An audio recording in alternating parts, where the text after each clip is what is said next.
இதை வந்து மேலுக்கு எக்ஸ்டர்னல் இந்த கழுத்து எலும்பு தேய்மானம், இந்த L4 L5ல வந்து தேய்மானம் இருக்கும்.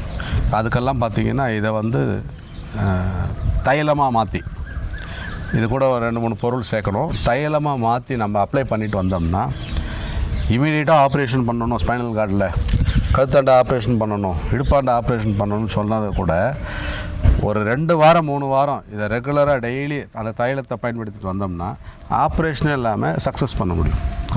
அலைன்மெண்ட் ஆகிடும் ஆட்டோமேட்டிக். அந்த பல்ஜ் ஆகிடுச்சு, தேஞ்சு போச்சு அப்படின்லாம் சொல்கிறாங்களோ அதெல்லாம் சரியாயிடும். எனக்கு தெரிஞ்சு ஒரு இன்சிடெண்ட் சொல்லலாமா? கண்டிப்பாக நடந்தது. அவருக்கு அன்றைக்கி சாயங்காலம் வயசு வந்து ஒரு 58 இருக்கும். சாயங்காலம் வந்து இருமுடி கட்டணும். ரயில்வே ட்ராக்கு கிராஸ் பண்ணுறாரு மதிய வேலையில்.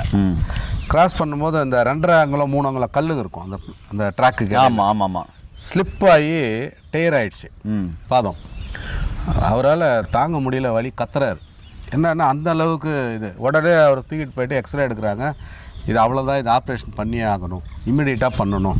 ஏன்னா சதை வந்து கிழிஞ்சு போயிடுச்சு, டயர் ஆகிடுச்சு அப்படின்னா. எனக்கு அவர் கூட இருந்த நண்பர், அவருடைய சிஷ்ய புள்ள வந்து எனக்கு நண்பர், ஃபோன் பண்ணுறாரு, ஐயா இது மாதிரி ஆயிடுச்சு அண்ணனுக்கு, என்ன பண்ணலாம்?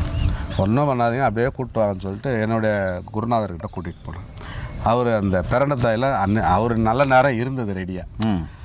ஏன்னா கடையில் கிடைக்கிற பொருள் தான் வாங்கி கொடுத்துடலாம், இல்லை சொல்லலாம். அப்புறம் ஐயா கிட்ட சொல்லி வாங்கி கொடுத்தோம்.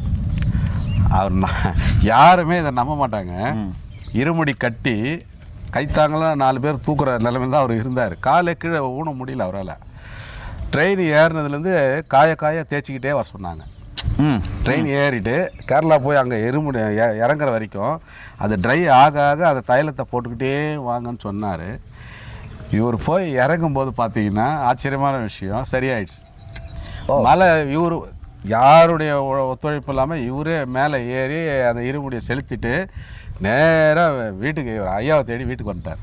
அந்த அளவுக்கு அற்புதமாக வேலை செய்ய